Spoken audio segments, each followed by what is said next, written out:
त्या कार्यकर्त्यांना एक वेगळ्या प्रकारची ऊर्जा मिळते, प्रेरणा मिळते. पण काल जो पक्षप्रवेश तिकडे त्या शिंदे गटांनी घेतलाय, खरोखर दुर्दैवी गोष्ट आहे. कारण की ज्या गुरुवर्य धर्मवीर रानदिगे साहेबांनी त्यांच्या आनंद आश्रमामधनं उभं आयुष्य लोकांना जोडण्याचं काम केलं, तिकडे लोकांना तोडण्याचं काम त्या ठिकाणी चालू होतं. आता ते असं म्हणू शकतील की आम्ही आमच्या पक्षामध्ये जोडण्याचं काम करतो. अहो, पण शेवटी तुम्ही लोकांना तोडताच होतात ना दुसरीकडनं. ज्या दिघे साहेबांच्या आनंद आश्रमामध्ये कधी स्वतःची पाठी दिघे साहेबांनी लावली नाही, कधी स्वतःचं नाव लावलं नाही, तिकडे त्या आनंद आश्रमाला ह्या लोकांनी स्वतःच्या पक्षाचं कार्यालय बनवून घेतलेलं आहे. इथपर्यंत ही गोष्ट तरी ठीक होती. पण त्याही पलीकडे जाऊन मी अनेक वेळेला आपल्या समोर येऊन मी लोकांपर्यंत आणि महाराष्ट्राच्या जनतेपर्यंत दाखवलेलं आहे की पायात शूज घालून ते लोक दिघे साहेबांच्या प्रतिमेसमोर पुष्पगुच्छ काय देतात एकमेकांना, आणि या सगळ्या गोष्टी चालल्या. कुठेतरी ह्या गोष्टी थांबल्या पाहिजे. आणि म्हणून आजची पत्रकार परिषद आहे, हा मेसेज उभ्या महाराष्ट्राला आहे, महाराष्ट्राच्या जनतेला आहे, विविध पक्षातल्या कार्यकर्त्यांना आहे की आपण ज्या समाधीस्थळी जातोय तिकडे दिघे साहेबांकडनं एक वेगळी ऊर्जा, वेगळी प्रेरणा घेण्याकरता दिघे साहेबांच्या आनंद मठामध्ये आपण बघितलं असेल की प्रत्येक वेळेला विविध पक्षातील कार्यकर्ते, नेते हे एकत्रित येऊन बसायचे, चर्चा करायचे. आणि ती चर्चा फक्त लोकांच्या कल्याणासाठी किंवा या ठाण्याच्या उत्कर्षासाठी आपण काय करता येईल ह्याकरता होती. पण ह्या वेळेला ज्या चर्चा आपल्याला बघायला मिळत आहेत, ज्या पद्धतीचा पक्षप्रवेश होतोय, तो आपला पक्ष बळा करता येईल, इतर पक्षांमध्ये फोडाफोडीचं राजकारण कसं करता येईल हे आपल्याला दिसून येतं. आणि हे अत्यंत दुर्दैव आहे. त्याचबरोबरीने मध्ये विविध ठिकाणी विविध आमच्या पदाधिकाऱ्यांवरती हल्ले होत आहेत, ज्याच्या बाबतीतले अनेक वेळेला त्या पदाधिकाऱ्यांनी पोलीस यंत्रणांपर्यंत दाद मागण्याची प्रयत्न केला. त्याच्यापैकी एक उत्तम उदाहरण म्हणजे सुरेश कलगुडे म्हणून आमचे जे पदाधिकारी आहेत त्या देवाशंकर, तिथे जाऊन त्यांनी जे अनधिकृत बांधकामाच्या विरुद्ध जो काही आवाज उठवलेला आणि जे काही टीएमसीला लेटर वगैरे दिलेलं, त्याचबरोबर तिथे स्थानिक आमदार बीजेपीचे जे आहेत संजय केळकर साहेब यांनी देखील तिकडे पत्रव्यवहार केलेला. पण त्याच दिवशी रात्री त्या अनधिकृत बांधकाम जेव्हा आम्ही महानगरपालिकेच्या आयुक्तांना भेटलेलो विविध प्रश्न ठाणेकरांचे घेऊन, त्याच्यानंतर त्या मीटिंगमध्ये, त्या कॉन्फरन्समध्ये असं झालं की त्यांनी सांगितलं हे बघा आम्ही जमीनदोस्त केली सगळी अनधिकृत बांधकाम. आणि त्याच रात्री ज्या कलगुड्यांनी हा विषय पुढे आणलेला त्यांच्याच गाडीवरती हल्ला झाला, त्यांना शिव्या घालण्यात आल्या. त्याचं रेकॉर्डिंग देखील आपण दाखवलेलं आहे विविध प्रसारमाध्यमात. याचा अर्थ असा आहे की जो ह्या अंदाधुंदी कारभाराला हो म्हणेल, त्याला पाठिंबा देईल, तो आपला. आणि जो लोकांच्या न्याय हक्कासाठी उभा राहील तो परका. त्याच्यावरती अन्याय करा, त्याच्यावरती अशा पद्धतीचे भ्याड हल्ले करा किंवा कोणाच्या माध्यमातून तरी हल्ले करा, पण त्याला कुठल्याही पद्धतीचं संरक्षण मिळत नाही. हे आपण ठाण्यामध्ये गेले 3 वर्ष बघत आहोत. आणि हे ठाणेकरांचं दुर्दैव आहे. हेच आपल्या माध्यमातून लोकांपर्यंत पोहोचवायचं.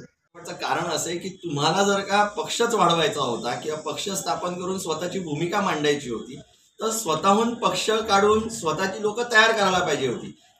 तुम्ही बाजूला जाऊन लोकांचे शाखा, म्हणजे ज्या पक्षामधनं तुम्हीच मोठे झालात त्याच पक्षाच्या शाखा बळकवण्याचं काम तुम्ही करताय, तिथली लोक घेण्याचं काम करताय, फोडाफोडीचं राजकारण करताय. हे जी महाराष्ट्राची संस्कृती नव्हती, ती नवीन संस्कृती या लोकांनी चालू केली. आणि त्याच्यामुळे येणाऱ्या पुढच्या पिढीला किंवा या राजकारणामध्ये किंवा सामाजिक कार्यकर्त्यांमध्ये एक वेगळा मेसेज ह्या लोकांनी दिला की काही असो, आम्हाला आमची खुर्ची संपादन करायची असेल तर आम्ही कुठच्याही थराला जाऊन राजकारण करू. आणि हे आपल्याला दिसून येतं. ठाणेकर नागरिकांचं उद्धव साहेबांवरती आणि शिवसेनेवरचं प्रेम हे वंदनीय बाळासाहेब आणि दिघे साहेबांपासूनच आहे.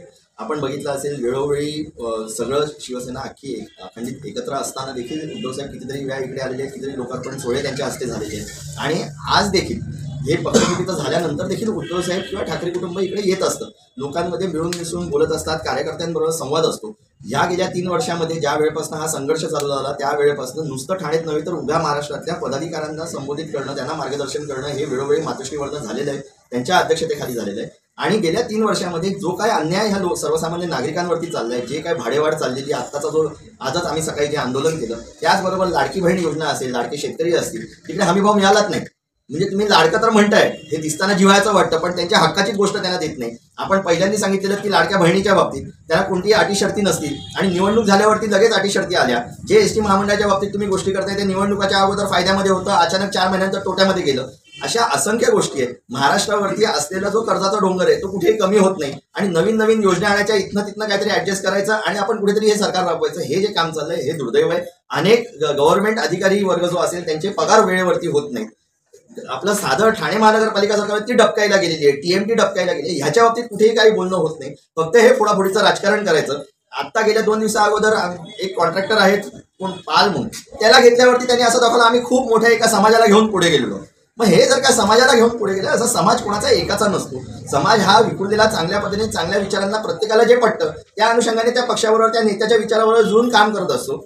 आणि त्या समाजाचा उद्दिष्टच हा असतो की आपण ज्या समाजामध्ये राहतो त्याचा चांगलं उत्कर्ष व्हावा, त्यांच्यासाठी आपण काहीतरी चांगलं करावं. म्हणून एखाद्या कॉन्ट्रॅक्टरला घेतल्यावरती अख्खा पक्ष चाला हे जे दाखवण्याचं काम चाललेलं आहे हे अत्यंत खोटं आहे, दादांत खोटं आहे. पण लोकांना ही जी फसवणूक चाललेली आहे, वेळोवेळी वेगवेगळ्या योजना आणून किंवा ही भाडेवाढ करून, आमच्या पक्षाकडनं सन्माननीय उद्धव साहेबांच्या आदेशाने आज महाराष्ट्रभर ही आंदोलनं चाललेली आहेत आणि लोकांना ह्या बसलेल्या खोट्या सरकारचा खरा चेहरा काय हे दाखवण्याचं काम आमच्याकडनं.